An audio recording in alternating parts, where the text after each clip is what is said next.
Well, my name is William Dean. I've been making art since I was like as long as I can remember, probably middle school or high school, just doodling in the margins of my notebook. And just seeing what happens. I've always been a big fan of experimenting. I do like to learn from subject matter. I think is a really good way to build fundamentals, but my strong suit is like kind of inventing my own way to do everything. It's a really good way to come up with original material, original ideas, and original designs. But then also finding the technical skills to mesh with that has been something I've been working on a lot more deliberately over the last probably 5 years or so. Some technical skills will just come naturally from practicing, but it's helpful to really focus in on certain things like deliberate, being really deliberate about how shading works and how colors, like color profiles and stuff like that. So understanding fundamentals has been a part of my later journey, which I know a lot of people, I think you go to school, you learn all the fundamentals, and then try to figure out creativity later, maybe. Because I think school is really good for fundamentals in particular, but creativity is a hard thing to teach people. Hmm. And that I feel like Elise and I both have a strong suit, and we both have very active imaginations. Both love to experiment with different mediums and ideas, and that has created a lot of really cool different things that we can play around with. So it keeps it fresh for us. And I think when people come into our art booth or see our collections of work, it's like a lot of like the people that like our audience. I don't know. We don't really target an audience. We just kind of do whatever's fun and see what people like and what people enjoy. But when people see like how whimsical and imaginative everything is, people resonate with that. That always feels the most special to me. Thank you. And what was your favorite medium or your main medium that like people know you of? That like traditionally it was like a ballpoint pen on ruled paper. Eventually one day I found Bristol, which is just a very clean white thick paper, and that works really well with ballpoint pens. I love doing. I'll still go back to just like a Bic pen in Bristol. That's my ultimate comfort zone. Yeah. I have a piece here. I'm not sure how to show it to you. I have a ton of thumbnails that we digitized all of our artwork. Do you want to share your screen? Um, Let me find it first. Okay, yeah. I Also, kind I of guess, actually, I thought Elise was going to do her interview first, so I'm not sure. I didn't figure anything out first. yeah, I thought she's the one first, but it's okay. We can play around with it. Yeah, Um, I guess while you're finding it, just for me to keep chatting, yeah. you also talked about like creativity because that's, a big challenge for all kind of artists, visual artists, performing artists. How do you guys both really kind of find that inspiration or find that kind of creativity that sparks you? My creativity just mostly, I think there's two main sides to that. One of it is absorbing a lot of creative material. We love, I love video games. I love music. We love movies, shows, other artists, everything. And I think it's important to find inspiration from mediums that aren't yours. So music is probably my most favorite art form to absorb. I've loved music so much my entire life, and there's a lot of really good, and probably second to that would be video games. I've played tons of really imaginative video games, especially as a child. I resonated a lot with Square Soft, like Final Fantasy series. They always have the most insane, ridiculous creatures that you're like, who could think of this, you know? But Right. Yeah, yeah, yeah. really appreciating that stuff and like looking into the details of like, because I always think like, how did they come up with these ideas? And I still have no idea. But it's good to think about that, and I think so that just kind of gives you an instinct for new ideas, even if you're not copying anything directly. We try to come up with our own ideas and not take direct inspiration from everything. But I think absorbing all that creative material gives us like a good instinct for originality and creativity. So that's one side is the things you absorb, but the other side is experimenting on your own. So my artwork, I work with a lot of fundamentals. I do a lot of abstracts, like such as this one is one of my most popular ones. And it's just like swirls and circles and colors. So I really like working with the fundamentals because you can say all right, I'm just going to draw a lot of circles. I'm going to shade them this way. I'm going to have them in this sort of arrangement, like the variety of large to small that's in this. I didn't try to do that. I just started drawing circles and saw what happened and then decided later if I liked it or not. And for every piece you see that I make that turns out well, there's at least as many that were failures or just not as aesthetically pleasing at the end.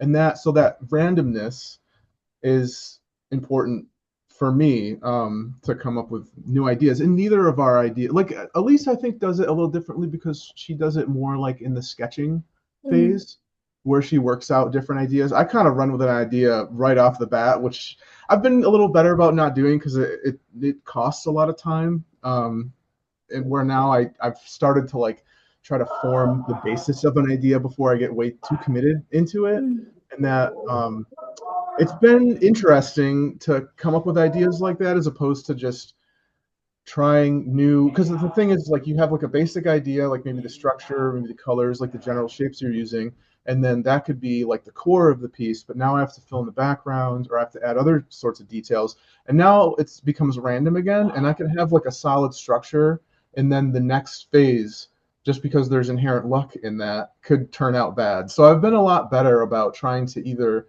like I'll create half of a piece and then I'll make other miniature ones and experiment on that until I find something I like, and then I'll go forward with that on the main piece. Or just sketching more has been really good because now you find like, oh, these shapes are just, like the angle and the proportions just don't look good for whatever reason. And that what looks good is based on my experience and all the creativity, like all the other creative material that I've absorbed. So that's how I'm making that call. It's mm. my past experiments plus the other things that I've like enjoyed and absorbed in my life. So I think like just tapping into that instinct is, and it's something you can't really do deliberately. I think it just comes with practice and time.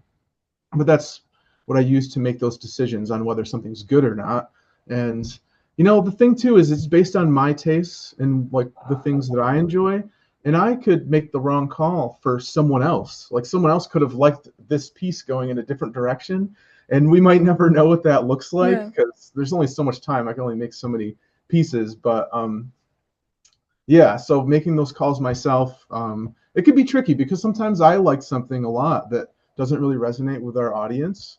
And then sometimes I could do something that I'm not even sure why I did it. I'm not even sure if I like it, but then that one ends up being more popular than the one that I spent all this other time on and like really connected with myself. But that's also another part of like creativity and the inherent randomness that comes with creativity is that you don't there's this last step, which is does it connect with the audience, and that you still don't even know. So it's there's a lot of we're rolling the dice a lot, just seeing what works in all respects. Yeah. Sounds like it's a mystery kind of. It is. I feel like I'm prospecting when I make original art because like I said, I feel I'm just digging through the dirt, just seeing, and then all once in a while you'll strike gold, and then Yeah. Yeah. you never know. I also noticed behind your like I guess your background, there's a lot of paintings, looks like. Do you like colors? Because it looks to me it's very, really colorful. And I remember seeing you guys work. The boldness, the color is what's striking to me. So are you like an artist who loves to play around with colors or more like to stick with black and white? We both love color a lot these days, but we both started at pretty much black and white drawing. So like this is Elise's drawing. Mhm. I have one that I just found. Can I'm gonna see if I can try to share my Oh, yeah, yeah. screen. Let me know if you can't because I remember I switched the settings to you can. Oh, share screen. Yep, it's at the bottom.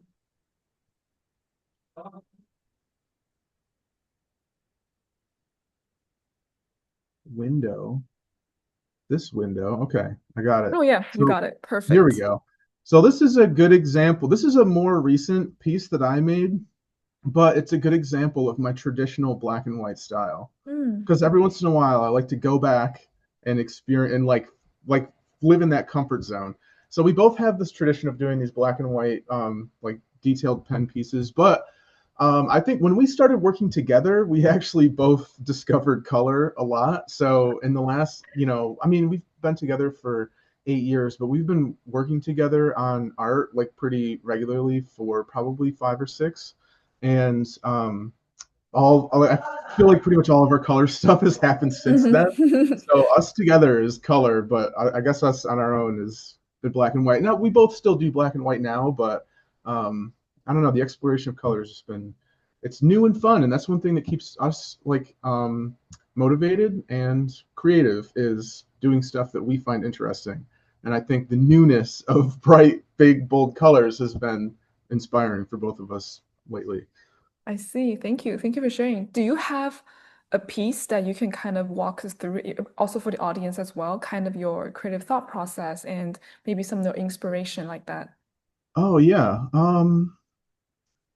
My process is hard to pin down sometimes because, like I was saying before, how try to I become inspired in these other mediums, and then if I absorb a lot of creative material, I tend to go afterwards into like a period of time where I want to produce art, and I don't try to do anything too deliberately. Hmm, I try to listen to my instinct and just try to let it flow, and then afterwards, I try to make a decision on what I think is good and what I could change to make better, or what needs to get totally thrown away and redone. And that's pretty much the entire process. Like as far as the individual components, I actually don't really keep track of or think about it at all. So I gotcha. guess like I could give you an example though of a piece that is a little more deliberate, like this one. Oh, also make sure you share your screen so audience can see your work as Oh well. yeah, Yeah, so here we go. Share. This piece cool. Oh, is wow. very different from what I've been telling you about. Yeah. This is actually a 3D made in 3D modeling software. And I did this piece was very indulgent because it was at the end of the year, it was a very busy year, and I just made this for myself, sort of to practice some new parts of the software I hadn't learned yet, but also I just thought it was silly. And so this was a lot more deliberate, like creating the character. The character was pretty much just I didn't really plan this at all. I just made him like ad hoc in the 3D modeling software, but like coming up with all the textures and stuff. I just kind of push buttons, and if I like it, I keep it. If I don't, I move on to something else. Um, it's kind of a crazy piece, but It's funny. It's funny. And it's a different style. And I guess you were also experimenting with more 3D side as well than just yeah, traditional. I have. I'm not sure if I grabbed it, but I have another piece too. That's a good example of a blend of the two. Oh Mm, yeah. that'll be interesting. Um, so I'll just share one more quickly here. Um, so this one is a 3D model I made of a two-dimensional Oh, marker wow. piece. And this one, the 3D model was extremely over-engineered. It was the very early days of me figuring out how to utilize 3D modeling in two-dimensional traditional art. So this is actually an entirely digital piece that's just based on a drawing. But what I've been doing now is drawing a piece and then making a 3D model of it and using the 3D model shading to enhance the traditional art. Um, but this finished piece is all digital, and this, like I said, was very over-engineered. I was new at trying to figure this out, and so I spent an incredible amount of time making this piece of art and rendering it. Like the original drawing, I think was probably 12 to 15 hours, and then this Oh, making this model, the 3D model exactly the way I wanted, it probably took like 30 or 40 hours. oh wow. So what did you do for the drawing? Did you use markers or Yeah, it was Sharpies, like alcohol oh markers, which I talked to a archivist and he told me to stop using Sharpies immediately because oh they fade so quickly. Like you probably only get full color out of alcohol marker drawing for, 5 years. mm, So they're all gonna. I've noticed that one, the original that one's from, has faded just a little bit since its original, which was part of the point of digitizing. Alcohol markers don't really digitize very well, so that was part of the thought of making, some sort of 3D model or some digital version of it, so I could keep like um, I actually don't like to create new ideas or new images on a computer. I tend to work a lot better like creatively with my hands. So mm, if I want to do something digital, I tend to start with a physical drawing and then put it onto. I never learned digital painting. I know photo editing, I know 3D Yeah, modeling, and I know graphic design, but I don't know digital painting. It's a whole nother skill set that I'd rather just draw in real life and see I what see. happens. But I like combining the two has been a major thing for me lately. I actually have another painting off screen I could show you. I Oh could yeah, go. that'd be great. Yeah, yeah. Yeah, Take your it's right time. here.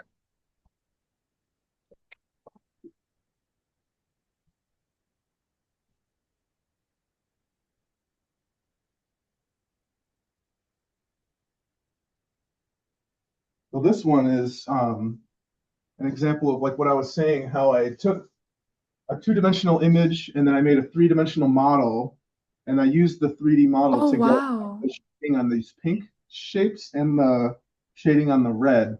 And this is kind of, I really love this piece. This has been sort of like 3 or 4 works of trying to figure out exactly what to do with this style. And I feel like I finally figured it out. This is from last year, and I've been trying to work more in this style lately. So Well, I love this piece. Do you have like a story? What was your message when you're if you don't have one or don't even have one? yeah, that's like I said, I don't really have a message. I try to look afterwards and Mhm. um I try to work in a state where I'm not really thinking too hard about what I'm doing, and then later I'll try to find meaning in that and try to define it. This one, or I ask other people. I try not to tell people what I think before they tell me what they think, but I guess I could tell you a few things that I've gotten from this one. Okay. And someone said that it looked like cells, like of a lung, like Yeah. this would be like the Yeah. Yeah. villi, Yeah. Yeah. whatever it's called. Someone did tell me that it seemed like two guys fighting, which I didn't really get that one, I think. It was a little funny. I think there's some more. I get very cellular, I get a lot in a lot of my Yeah. pieces because it's Yeah. very organic. I tend to just start with very simple. So this line, I just took a marker. I found this huge canvas actually on the side of the road because I That's a cool story. yeah, so I painted over it and with white. Gesso works is a really good underlayer for marker and acrylic. And I just took a pen and I just drew like so I just pretty much took the pen and just like made a huge line, which is this top of the pink here. So this the whole Mm. piece just started me making this huge swirling shape here, and then I just step back and look at it for a second, and I'm like, all right, what's next? And then I make the bottom pink shape, and all these shapes, like the way the bubbles taper and how, like the consistency and how their shapes relate to each other, is something that I've practiced a lot over the years. And Oh, like I said, I don't think about it too deliberately, but all that experience and intuition is built into my system because I've worked on very basic fundamentals, which is just like how large of a circle looks good next to whatever size mm. of a circle. It's a very simple question, but when you keep putting those patterns on top of each other, you come up with something very interesting, and which, like I think, I happened here see. too. But For then there's a me, similar process with the blue, where it's a similar to how the pink is, but it's just smaller, more consistent shapes. So that's pretty much all I do. Is I'm like the next layer, it's going to be a little darker, it's going to be a little richer, and it's going to be like smaller loops, and that's pretty much the whole decision making process. wow, wow. To me, it definitely felt very like scientific, like very like biology kind of stuff. I also kind of see like passion and fire, maybe because the color. Like I Ah, feel like you're trying to tell a story of, I don't know, like Earth or something, like very like Earth science or something about nature. That's how it felt to me. that's a very good interpretation as far as like Okay. comparing it to my interpretation, because that's how I, Yeah. because I'm working with these simple shapes and just seeing what happens. It's exactly how biology works. Yeah, right? Because cells grow like that. They have very simple rules, Yep. but if you just apply that simple rule to 80 billion cells, you get organisms. Yeah. Yeah, yeah. I mean, that's the message I'm trying to think is about earth science, about nature, about biology, about science. So it's kind of just, I also remember Elise told me she used to be a science major. So I don't know Yeah. if that's a part of it, but I can definitely tell that inspiration.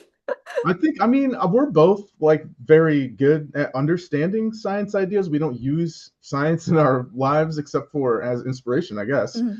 And like the scientific process is good if you can find ways to apply it to your life, just because it's based on empirical evidence, which obviously trying to figure out details of your own life is always tricky because it's imperfect science, because life is inherently messy and you're only looking Yep. at your own life. But trying to find ways to like incorporate empirical evidence into your daily life is something that I think we both think about. We both care a lot about, diet, Mm. physical health, mental health, exercise, all this stuff. Yeah, So I like our see. respect for truth is like sort of woven into the rest of our lives. And I think her experience with science and my appreciation for science is like sort of a symbol of that, and also a source of that um, knowledge. Yeah.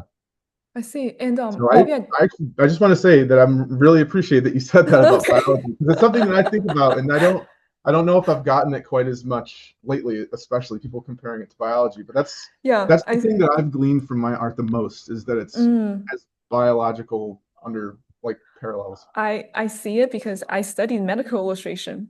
That was my first professional art career is I did a lot of like anatomy, biology, and chemical illustration professionally. I also Yeah. worked for a firm that does specialize in like more of the medical injury, like more of a like anatomical animation, 3D animation. So Oh, maybe okay. I'm Yeah. full of science, so that's how I can see that from your piece as well. Oh yeah, maybe that's part of what you like. You have to have a science background Yes, or yes. appreciation for science to see Yeah. the parallels. Yeah, absolutely. Yes, yes. That's I that's awesome. I think oh, what was I going to say? So what was the first part you were saying about biology and science? Not the physical anatomy. I'm sorry. oh, I said I came from like I have to draw like a lot of cells like Oh, biology that's what it like was. Yeah, yeah, medical drawing. medical drawing, yeah. Yeah. So I've met probably three artists right now that are absolutely amazing that started out in medical illustration. I think it's an extremely good place to start as an artist because it gives like biology and the human form are both very popular and interesting subjects, but also the insane amount of like talent or skill that it takes to draw that sort of stuff, once you mix it up with some like creativity or whatever, becomes it's such an interesting Yeah. and like rich way to Yeah. start an art Yeah, career. it's fun. It's a really cool niche and we get a lot of specialized training and it's very technical, like a lot of special training, anatomy, biology. It also can be boring because Yeah, you can't really be creative. You pretty much have like a formula, which in art, we do art because we want to be more creative and more expressive. yeah. Well, art though it can be arduous sometimes. I'm sure you should definitely ask Elise this when it comes Mhm. to like scales on a reptile, because she likes to draw Okay. reptiles, and Okay. then she's like, now I have to shade every single one of these scales. And I have a similar thing where like I'll come up with like this was pretty easy and fun the whole way through. The only parts that got a little difficult was I'd come up with the outer shapes and then I had to Mm. fill in the in between, which is boring, but it's so simple that you can just turn your brain off and do it. But some pieces have so much detail in little, like you'll make the outline of a piece and then you'll shade one part of the outline and then you're like, look at the rest of the piece and you're like, oh my God, now I have to do this same style of shading consistently for the whole rest of the piece. So there can be a lot of work involved sometimes. Mine is a little more free form and whimsical, so I can kind of Mm.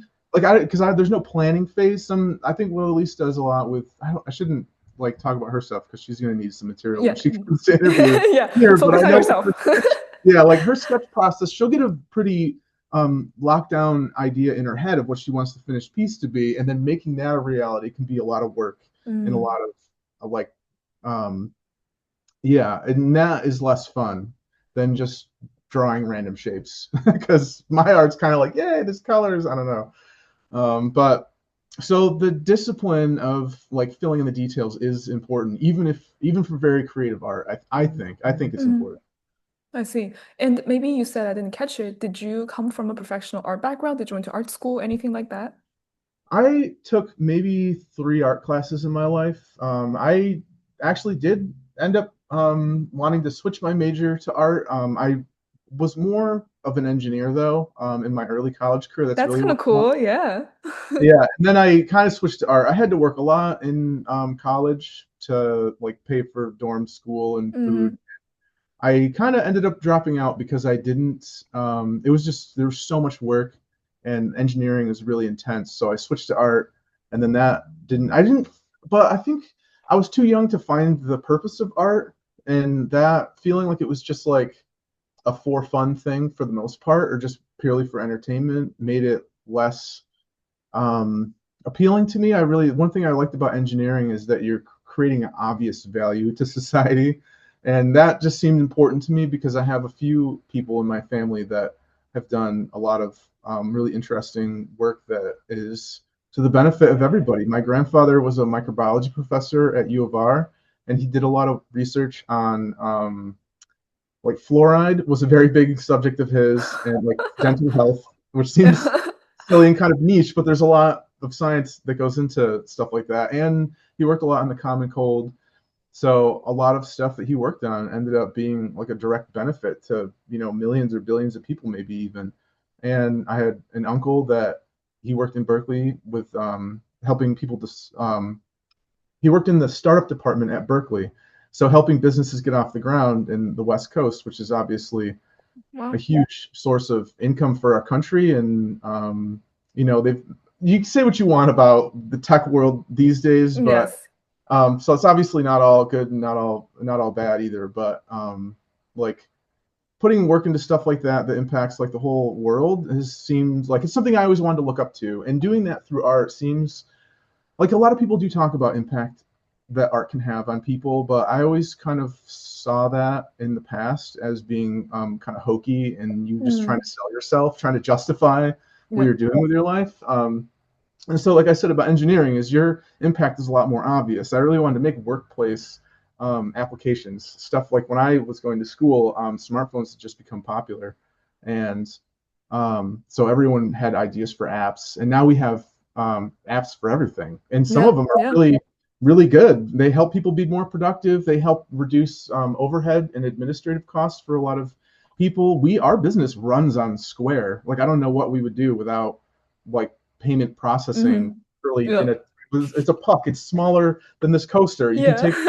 It's our business is it's such an important part of our business. So I wanted to build stuff like that, but it just didn't quite pan out. And then I decided I wanted to go back. I was going to teach myself computer science instead of going back to school for it because it's a type of job because it was a new job that was becoming a lot more popular in the early O's, like 2005, 2008 was probably when this happened. And yeah, I found out there's a lot of resources online. You don't need a degree. Most people that worked in college in computer science back then didn't have degrees. They were related degrees, but they weren't computer science degrees. So if you prove to people that you knew how to code, they would hire you because you didn't. A lot of other professions are not like that. If you tried to get a job as like a mechanical engineer, they would say, "Where'd you go to school?" They'd want all Yeah. your all your Credentials. yeah, Yeah. exactly. But The computer science diploma. isn't Yeah. like that. If you prove to them in an interview that you could code, which is not that hard to do, you could get a job. So I was like, this is perfect. I'm going to do this instead of go to school. And then that fell through too. So then I didn't quite know what to do with myself for a couple of years until I met Elise and we just started working on art together. And it just, my goal was always just to build something that meant something Mm. to as many people as possible. And art was just one of those possibilities. And that is something that I do now because we can share it together. I was working Mm. on some programming projects early on in our relationship, but Elise always wanted to participate in the stuff I was working on, but because code, it takes years of work to just know the Yeah. basics, and then like the 3D modeling and stuff. So she wasn't able to like work with me, and the move to art was so we could work on stuff together. And Wow. yeah, And now you guys are full-time professional artists. So that's yeah. really We impressive. still work a few hours outside of art, but it's been slowly Turning transitioning to into. full time art. I only do the art and run the business side of it too, but and yeah, so we're very close to being Yeah, yeah. full time, totally just Yes, artists. yes. Yeah, exciting. That's really cool. What would you say to any other future artists who want to be like you, who wanted to maybe they have a job, maybe they don't think art can make a living, but they want to be like you, have a business and become really successful and show your art. What would you say kind of advice to them? It's a lot of work, and I think if me saying that it's a lot of work just deters you, it's might not be the right plan for you, but if I say it's a lot of work and you're like, okay, yeah, of course, then it probably is a good idea for you to do it. And we joke a lot about how many unrelated like tasks we have to perform. Like we live on the third floor of an apartment building, so we put all of our art in bins and we carry it down the stairs, pack it in our car, and then we have to drive it across the state. So if you think that carrying bins up and down stairs is going to deter you, if you think that having to drive across well, I mean, you don't have to travel with the internet. You could focus more on that, but um, if any of that, like for me, it sounds exciting. I like doing lots of different things. Like I said, I wanted to build anything. It didn't have to be art, but because I like to build art, or I like to make art, and I like to build a business. So thinking about the finances of a business, thinking about how the retail side works, thinking about how the customer care. I don't like the word customer really because I like try to like Your buyers, yeah. yeah, right. I mean, I want friends too because we're trying to provide more than just like a product to people. We're trying to provide like an experience and hopefully some insight and inspiration too. And so like the term customer doesn't like totally encapsulate that seems more like a money transaction, which is obviously an important part of supporting us, but it's definitely not the only or probably even the most important aspect of it. But anyway, so being able to think about lots of different things, from retail to finance to um, like designing like the products we have because we sell a lot of prints, we sell frame prints, we sell like pins and shirts. So just thinking about how margins work and how all that works. And I know I've talked to a few artists that I really love that don't want to deal with any of the business side stuff because they feel like it cheapens art. Yeah. And I could definitely see how that could happen. But just like there's another example of this, how it could cheapen art, is people that learn too much technical skills before learning creativity. It could lock you into like whatever old inspiration. Like, that's probably a little bit of a controversial take though, because I know there are people that have done tons of time studying um, like subject studies, like what you do, the medical Mhm. drawings. You're trying to draw veins and nerves and bones and muscles exactly how they look in real life. Yes. Yeah. So, um, like for me, I think so. That's a little bit different, but someone who only copies other artists, I think, you could become a very good like technical artist, but you could lack creativity because you don't have this um, like a lot of the stuff that I talked about earlier, like my process for creativity, it's vague. It's based on years and years of experience and just experimenting on my own. So I think in some instances, your technical skills could fill a void that now you will not be filling with creativity. So I think people should spend an extreme amount of time just making whatever to see what resonates with them and what resonates with other people. And then on top of that, add technical skills, add the like try to slot that into a business. But I think if you think business first, if you think technical skills first, the creativity is going to suffer in the end. Mm. But I think doing creativity first, the others won't suffer as much. Trying to fit the business around the creativity as opposed to the creativity around the business. Sometimes you do have to make small concessions here and there, but for the most part, you really want the design and the creativity to be the first consideration. Wow. Thank you. I think our audience will really appreciate that, especially I would say the younger artists who, I can personally just out of college and we're Yeah. trying to make this their full-time job. So, Yeah, I and guess, I just want to add one thing too is yeah. like take your time. Like make sure you really love the stuff and that you enjoying it is going to resonate with people a lot. That's very important also. Yeah, like you said, a lot of your work is something you felt close to, like you like the style. And then, I mean, apparently your audience, your buyers like the style as well. Like I would Yeah, hang that piece in my wall behind in my bedroom. I like the color. I like bold and I love the energetic kind of vibe. So you thank would you. kind of find your audience eventually for people who are trying to make a full-time living for being a professional artist. Yeah, it's happening. And like when we do shows, we try to do every kind. If it's a new kind of show in a new kind of area, we'll try it because you never know. And sometimes it's a failure. Like we did, if we do shows too far in urban areas, we found, or rural areas, we found we just don't do well. I think it's too Mm, experimental. Like they yeah. want landscapes and you know Yeah, yeah, a more traditional. bird on a Yeah, tree, which is very beautiful. I've seen some yeah, amazing artists to do that style, but we need to stick to urban areas, college towns, and stuff like that. That's where our people are. So I see. And before we conclude, how do you want to be remembered as an artist? Any keywords you will kind of give yourself, or like what would you tell your buyers what kind of artist you are? it's so hard. Like I was saying before, because my experience, my connection with my creativity is so vague. Yeah. I try not to think about it too much. I like to listen to podcasts, or actually, I'm kind of out on podcasts. I like listening to nature documentaries or other people talk that I can. It distracts like my intellect, so my instinct is free to make decisions. Mm, And I think that it's very vague, like what I'm trying to do. So it's really hard to put into words, but it's essentially like helping people grow this connection with their instinct.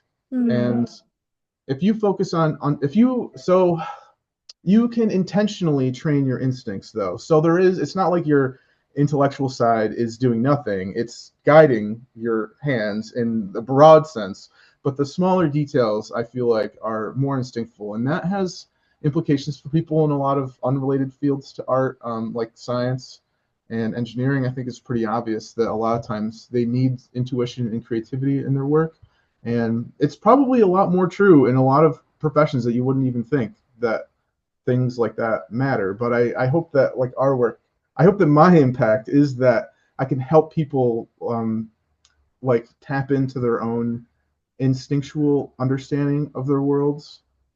There's a couple books actually that I've been reading that as I read them, half of the book is kind of like, ah, yeah, that's the thing. And the other half is like, oh, I see, like other mm, ways to look at the same subject. The one I'm currently reading right now is called Blink. It's about how thin slicing works. It's essentially training your instinct to be very good at making snap decisions about things. And the other one is called Thinking Fast and Slow. mm. That's essentially the how the instinctful system and your intellect system work better on solving different kinds of problems. And that's the benefits of the systems and also the drawbacks of each one. So it's been really interesting to those books in particular have been I don't think I've resonated more with like a scientific philosophy book. Thinking Fast and Slow, it's kind of like a little bit statistics, a little bit marketing, even, and a little bit psychology. Wow. Thank you. And how do you envision the future for you guys for being an Um, artist? Travel more, do more Okay. galleries. Okay. Yeah, I just trying to find as many people as possible, and um, I don't know, like as far as what I don't know what we're going to be working on specifically next year, as far as like specific pieces, because we kind of are just taking it one step at a time and trying to keep the growth of our art business as natural as possible. And I don't know, we both are really into traveling more. So hopefully Okay. doing more travel and more galleries. We've actually only have our first gallery show pretty soon coming up here in December. Because mostly we've done like the town festivals and art Nice. festivals. So yeah. Which gallery, if the audience wanna come to your show, where is your gallery gonna be at or your art show gonna be at? Yeah, it's going to be in Rochester Contemporary Art Gallery in Rochester, New York, and it's going to be. I can find the date if that's important. Yeah, yeah, I Probably. think so. um, yeah, we're pretty excited because we haven't really done, like I said, we haven't done like a real gallery. Mm. Uh, It will also help me kind of market for you as well. Whenever I post these stuff, I can put a date and show. So people who saw your work can either go online or just kind of go in person, think Rochester. okay, yeah. So December 5th is going to Okay. be it's first Friday at Rochester Contemporary Art Gallery, but we also Congratulations. thank you very much, and we'll also be that Saturday, so December 6th and the 13th. That's cool. There's something else going on there that they said that we could come talk to people if people want to come up and check out our stuff too. So That's yeah. awesome. Thank you. And actually, for me, I moved to New York City because I've been connecting with more of a New York City art galleries. So if you guys are interested, I'm going to open gallery show this Friday. They're always looking for artists. And kind of what I'm doing is I'm like a part-time like art agent just to, talk to Ah, artists like you. And then when I met these gallery owners, I was like, oh, I know this amazing artist who has this work. Would you be interested?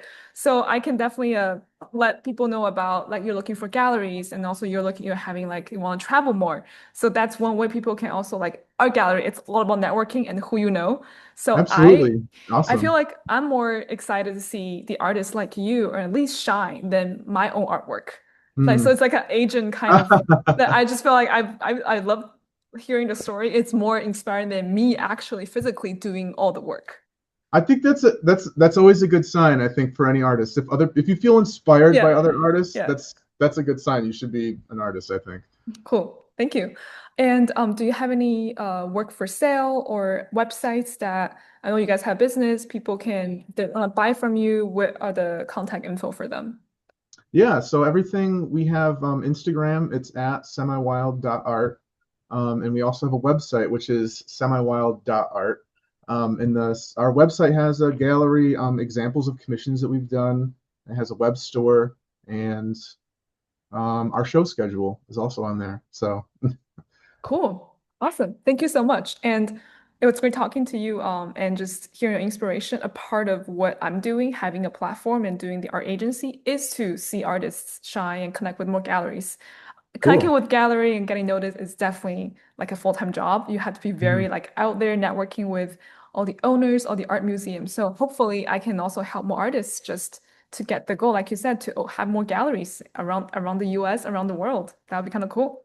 That's really awesome of you to do that. Doing anything in New York has been a goal of ours for probably like 3 years Okay. now. And we're finally up to the point where we feel more comfortable reaching out that far. Because I know the shows, they cost more. It's a little more work to like get in there and like put all your work up. But I think we've gotten to the point now. And yeah, is there a good place where you can see your work too? Is it on your platform as well? Not on my platform. I guess, I don't really post my work now. I do have like, I used to Oh, have like a website where I post my work, but now it's more like I'm just kind of like agents for all the other artists. I kind of okay, like, sure, yeah. yeah, whenever I meet a gallery owner, like last week, what I was telling her is, oh, I know this artist who does this kind of work, does collage. So I'm kind of like marketing for other people than my own work. And that's why I guess I want to start a business is I'm more excited about you guys' work than my own work. Like seeing you guys Hmm. putting up on the gallery show means much more to me than my own work. Oh, So that's great. Yeah. I mean, I could see myself in that position too if it ended up that just made more sense. I would totally transition into that because I also just like I said, I'd build anything. And yeah, building it's connections with people is a form of building something that helps yes. people, that helps art come up. Just like for this, like we do sell more of Elisa's art at our booth, but I don't mind at all. I'm because I've helped, facilitate her art getting out there because I do all the digitizing and editing, and we make Mm. the prints here too. So, and I'm totally fine taking that like support role